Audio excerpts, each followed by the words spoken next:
How can you use natural aloe juice, or as it's often called in Russia, stolyetnik, to cure a persistent, purulent runny nose or sinusitis?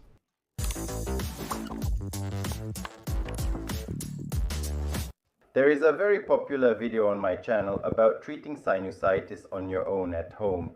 If you haven't seen it yet, follow the link in the description and check out this useful video. And today I'm going to tell you about a wonderful old remedy from Grandma that is very effective in fighting inflammation in the nasal cavity, especially when it's bacterial. In the northern regions of Russia, where I grew up, there was usually an aloe plant on the windowsill in almost every house back in the 80s.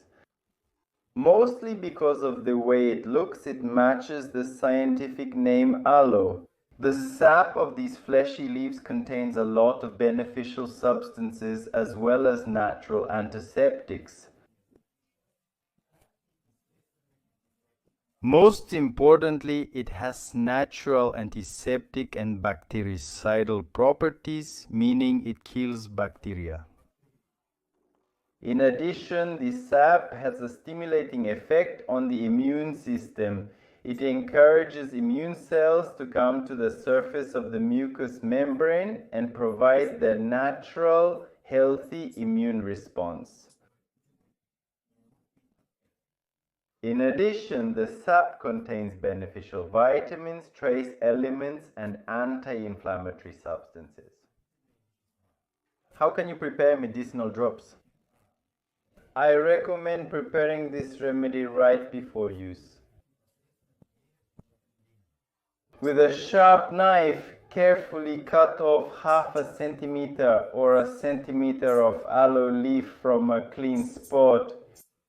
With experience, you'll soon understand how wide a piece of the leaf you need to cut in order to squeeze out 2 or 3 drops. Of course, beforehand, wash the leaf with water so that there's no dust or dirt on it.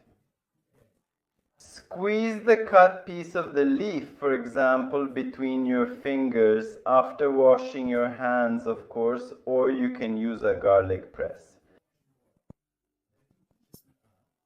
And for one use, you'll need 2 or 3 drops of aloe juice.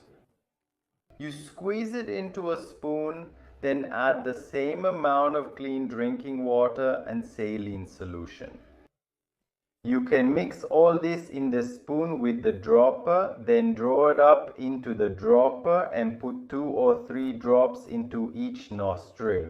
Of course, there are contraindications, especially if you have allergies to plant components, herbs or plants, or individual intolerance. And before using this juice for the first time, I always recommend putting a drop or 2 on the skin of your hand and observing.